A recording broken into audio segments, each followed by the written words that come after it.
Всем привет! Сегодня мы разбираем на канале седьмую разминку. В ней предлагались, на мой вкус, довольно симпатичные задачи. Мне они, по крайней мере, нравятся. Задача номер один была с Всероссийской Олимпиады 2003 года, региональный этап. В 8 классе предлагался под номером 7. В те годы еще был региональный этап 8 класса.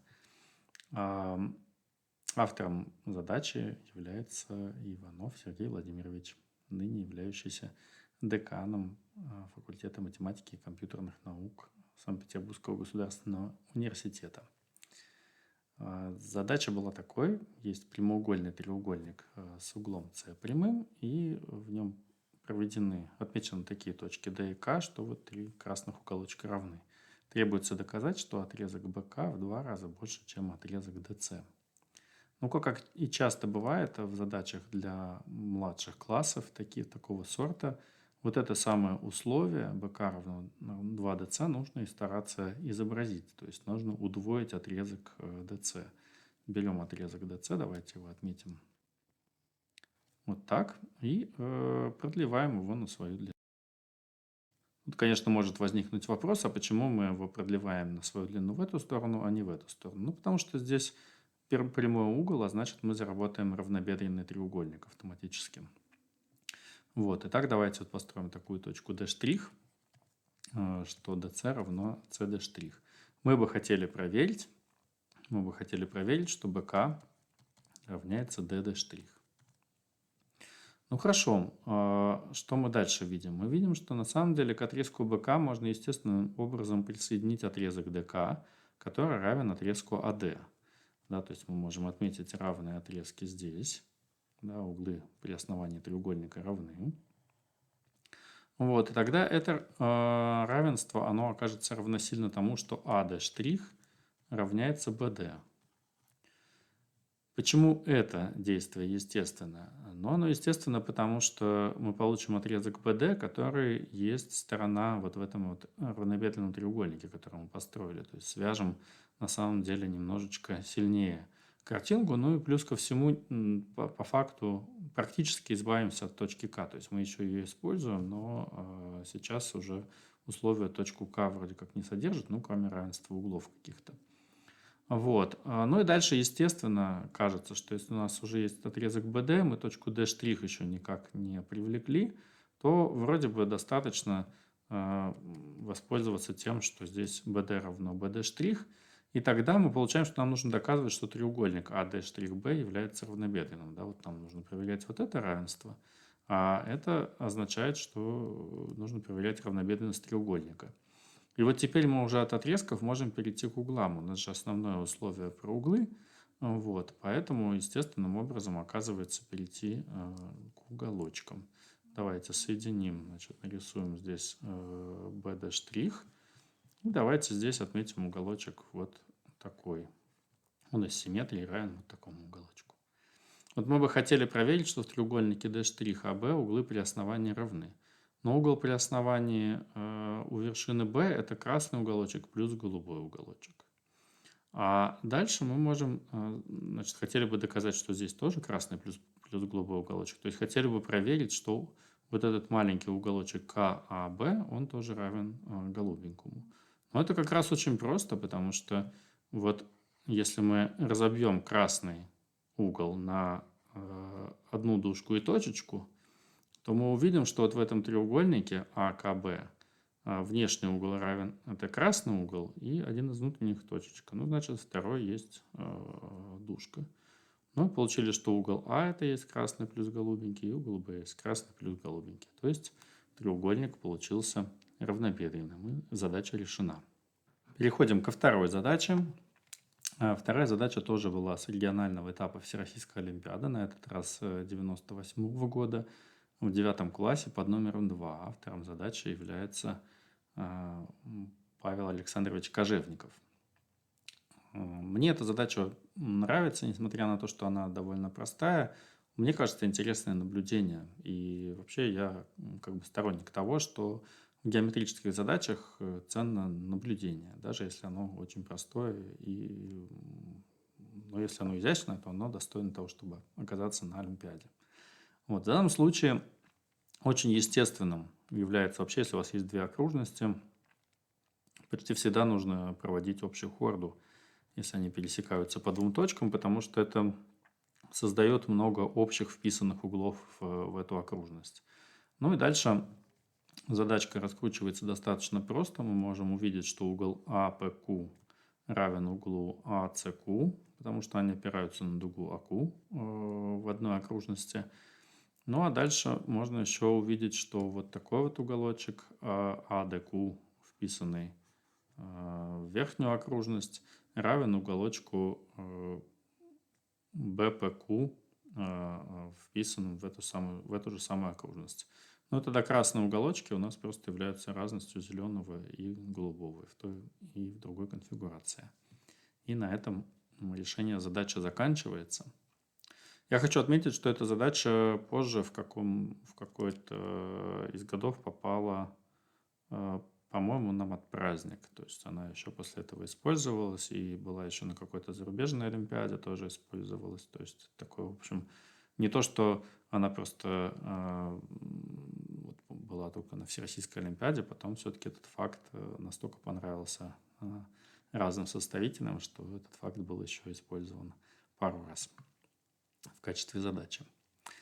Так, ну едем дальше, переходим к самой сложной задаче этой разминки, и это одна из моих любимых задач по геометрии, у нее очень простая формулировка, но эта задача попала на Международную олимпиаду по математике 1996 года.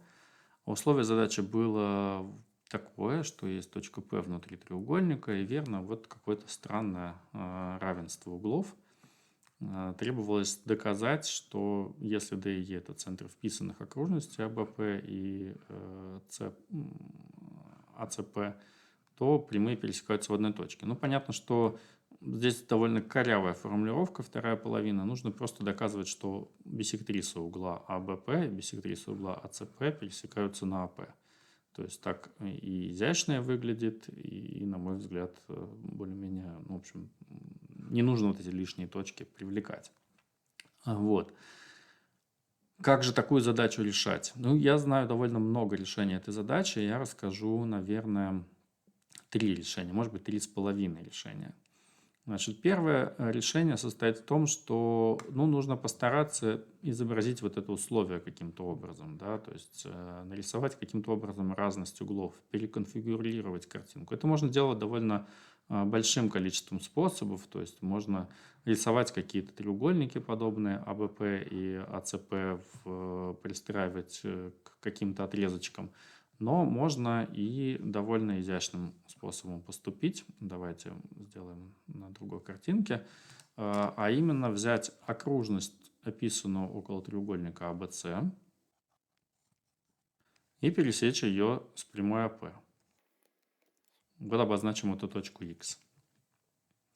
Вот, тогда мы что увидим? Мы увидим, что угол B треугольника, он появился вот здесь. Ну а тогда, если мы хотим посчитать разность угла АПЦ и угла АБЦ, то есть то, что написано в условии, то мы просто получаем, что это есть вот такой вот уголочек. Да, потому что это разность внешнего угла и одного из двух внутренних. Ну и таким образом, если мы с другой стороны сделаем то же самое, то мы увидим, что условия в точности означают, что равны вот такие вот два уголочка. То есть точка P удовлетворяет условию задачи, если после продления АП до пересечения с окружностью вот такие два уголочка оказываются равными. Но я, честно говоря, не задумывался, можно ли дальше каким-то более-менее геометрическим образом извлечь, что биссектрисы пересекаются в одной точке. Я просто понимаю, что мне для этого пересечения, в принципе, достаточно проверять, что БА делить на БП равняется СА делить на ЦП. Вот, то есть считать отношения таких отрезков, да, тогда биссектрисы будут делить отрезок АП в одном и том же отношении и будут пересекаться в одной точке. Вот. Ну, а дальше, значит, можно делать что? Можно попытаться посчитать вот отношение БП к ЦП. И сделать это вот в этом вот четырехугольнике, который здесь внизу образовался, четырехугольнике BPCX. Да, например, я могу написать, что БП относится к PX, как синус вот такого уголочка, это угол гамма, да, значит, этот уголочек равен углу треугольника гамма, делить на синус оранжевого угла. Значит, синус оранжевого угла такой же и с другой стороны есть, да, поэтому можем написать, что PC делить на PX это есть синус бета делить на синус оранжевого угла. Вот. Ну и когда я посчитаю отношения, я как раз получу, что BP на CP это есть синус гамма делить на синус бета, то есть вот это отношение. И задача тем самым решена. Теперь перейдем к следующим решениям этой задачи. Одно из самых изящных решений, на мой вкус, решение с инверсией. Почему это довольно изящно и неожиданно? Потому что в этой задаче нет никаких окружностей. И, в общем, делать инверсию, ну, так не очевидно, с чего бы. Но на самом деле инверсия – это не только способ распрямлять окружности, но и способ перестраивать картинку, то есть видоизменять как-то так, что углы переставятся. Да? Вот давайте вот отметим, не знаю, вот этот угол сделаем сиреневым, вот этот угол обозначим оранжевым, и давайте еще, не знаю, вот этот уголочек B обозначим голубеньким цветом, и угол С обозначим зелененьким цветом. Вот, давайте посмотрим, что произойдет, если я сделаю инверсию с центром в точке А. Значит, если я сделаю инверсию с центром в точке А, то произойдет следующее. Ну, во-первых, углы B и С треугольника поменяются местами. Да, то есть, если я здесь отмечу точку B', а здесь точку C', то я увижу здесь зеленый угол, а вот здесь увижу голубенький угол. Вот. Дальше давайте точку P, да, тоже отметим. Значит, точка P', ну, вот окажется где-то. При этом тоже произойдут изменения в углах, да, в треугольнике АБП углы переставились тоже, и оранжевый уголочек образовался вот здесь, а сиреневый угол образовался вот здесь. Ну и разность углов сиреневого и голубого была равна разности оранжевого и зеленого. Ну так вот они изобразили здесь на картинке. То есть мы прямо получили, что вот этот уголочек равен вот этому уголочку. То есть после инверсии оказалось, что B', P' равно P', То есть условие такое, что вот это вот условие на углы выполнено, если после инверсии с центром в точке А B', P' равно P', Ну а теперь давайте добавим на эту картину биссектрису вот это. С биссектрисами на самом деле инверсия тоже делает довольно много интересного. Давайте мы проведем одну биссектрису и отметим эту точку X. Значит, после инверсии произойдет вот что. Точка X окажется на луче АП, ну где-то здесь, X', и при этом тоже произойдут перестановки в углах. Ну и видно следующее, что вот такой вот уголочек будет равен синенькому, это в треугольнике. Значит, треугольник ABX, в нем углы перевернулись. Этот угол оказался в треугольнике AB', X'. И в треугольнике ABP угол удвоенный синий, он теперь будет углом AB', то есть вот этот уголочек удвоенный синий. Но это внешний угол в треугольнике, поэтому здесь получается равнобедренный треугольник. Вот, и тогда мы видим, что точка P' стала центром описанной окружности треугольника B', C', X'. Ну и обратно, значит, раскручивается. Тогда мы увидим, что вот этот уголочек, вот эти уголочки были равны. Вот, и вот этот уголочек удвоенный. Значит, до инверсии там была биссектриса по аналогичным соображениям. Вот, и получаем, что биссектриса CX тоже биссектриса угла C тоже проходит через точку X. Вот, это абсолютно замечательное решение.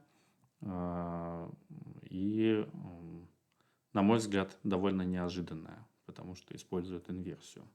Еще одно решение этой задачи основано на изогональном сопряжении. И это как раз выглядит гораздо более естественным в этой задаче, потому что, ну, понятно, какие-то углы при вершинах А, Б и С, какие-то условия есть, значит, нужно что-то с этим сделать, тоже перестраивать картинку. И изогональное сопряжение – это один из способов перестроить картинку. Вот давайте нарисуем тот же самый треугольник АБЦ и нарисуем точку изогонально сопряженную точке P. То есть нарисуем точку, не знаю, P со звездочкой, изогонально сопряженную. Тогда мы увидим по углам следующее, что, ну, вот скажем, вот этот уголочек, он переехал вот сюда, а удвоенный красный уголочек переехал вот сюда. Ну и тогда, если мы внимательно посмотрим на условие, что угол B плюс угол АПЦ, угол АПЦ минус угол B – это некоторая величина, которая равна углу АПБ минус угол С, то на самом деле условие будет означать, что будут равны вот такие вот уголочки. Значит, вот этот угол равен вот этому углу.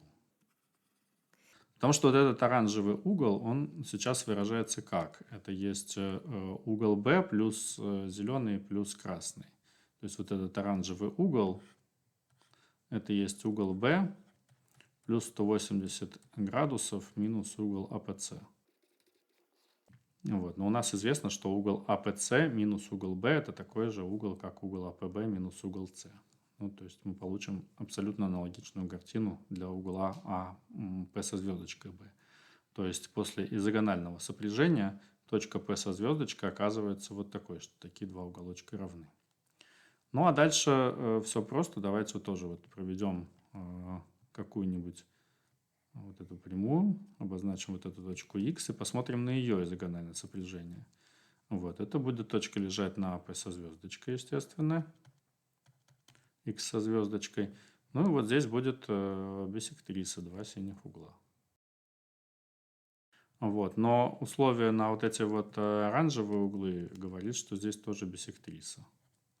И значит, X со звездочкой – это точка пересечения биссектрисы треугольника BP со звездочкой C. Ну и таким образом здесь мы тогда видим угол, что угол делится пополам. Ну и значит до изогонального сопряжения здесь была тоже биссектриса. Вот, и решение на этом завершается.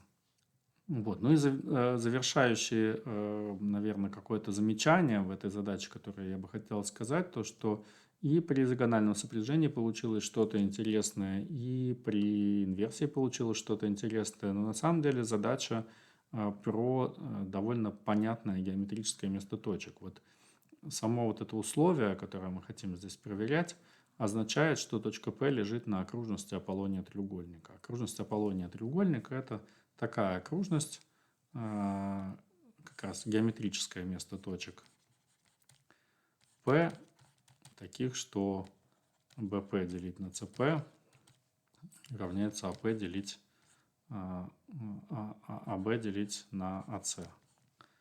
Значит, это окружность с диаметром, построенным на отрезке, соединяющем основания внутренней и внешней биссектрисы.